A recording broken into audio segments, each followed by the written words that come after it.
Kaibigan, Visala. Anong ginagawa mo rito? Ibig ko sana uminom nakakalasing na nektar. Upang sa gayon, kahit sa gabi lamang na ito, makalimutan ko babaeng iniibig ko. Kung ganun. Halika. Iinom tayo.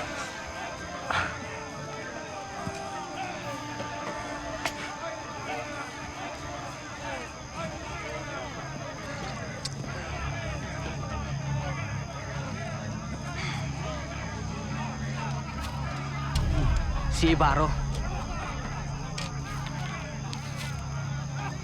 Napakainam ng lasa.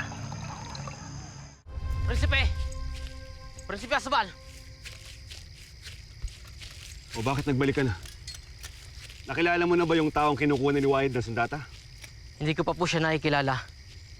Ngunit magugulat ka sa akin na kitang kasama ni Wahid kanina. Doon sa Ascano. Bakit? Sino nakita mo? Si Ibarro. Hindi mo totoong napaslang si Ibarro pagkat siya'y buhay. Kanina, kitang-kita ko siya. Naya!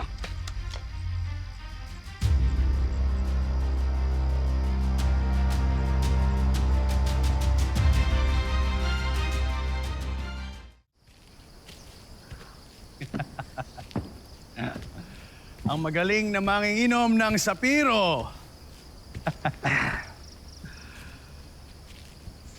Ano na uwi kagabi, Ama? Lango kang umuwi. Inihatid ka ni Wahid. Hindi ka na yun namalayan pa. Hindi ako nagtataka pagkat wala ka sa iyong sarili. Naiintindihan kong nagdadalamhati ka. Pero hindi maaaring ang iyong sarili ay iyo ring sirain. Okay naman. Alam kong nagugutom ka, kaya tayo kumain na muna. Halika. Halika.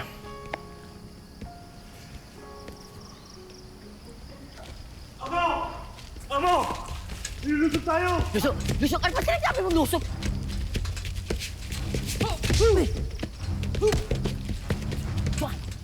Subukan yung lumaban.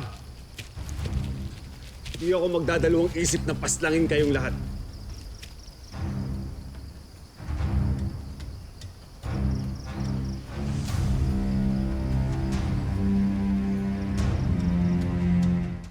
Anong ibig sabihin na ito, mga magigiting na sapiryan? Bakit nyo kami sinusugod? Hindi ikaw nga ang kailangan. Siya. Anong kailangan niya sa akin? Napaslang ka na. Ngunit ngayon bakit buhay ka pa? Anong nangyari? Paano mo nagawa yun? Ano bang pakialam niyo sa mga nagaganap sa aking buhay? Halaga na malaman ko kung anong nagaganap sa'yo. Lalo pa kinukutuban ako sa iyong kapangyarihan na kaya mong pagalingin ang iyong sarili. Isa ka bang kaibigan ng Encantadia o kagaya ng iba na ituturing kang kaaway? Paumanhin. Ngunit hindi ko masasagot ang iyong katanungan. Ang nilalang na iyan ay hindi isang tunay na mandirigma. Siya ang kaisa-isang anak ng inyong Haring Armeo at ng kanyang reyna.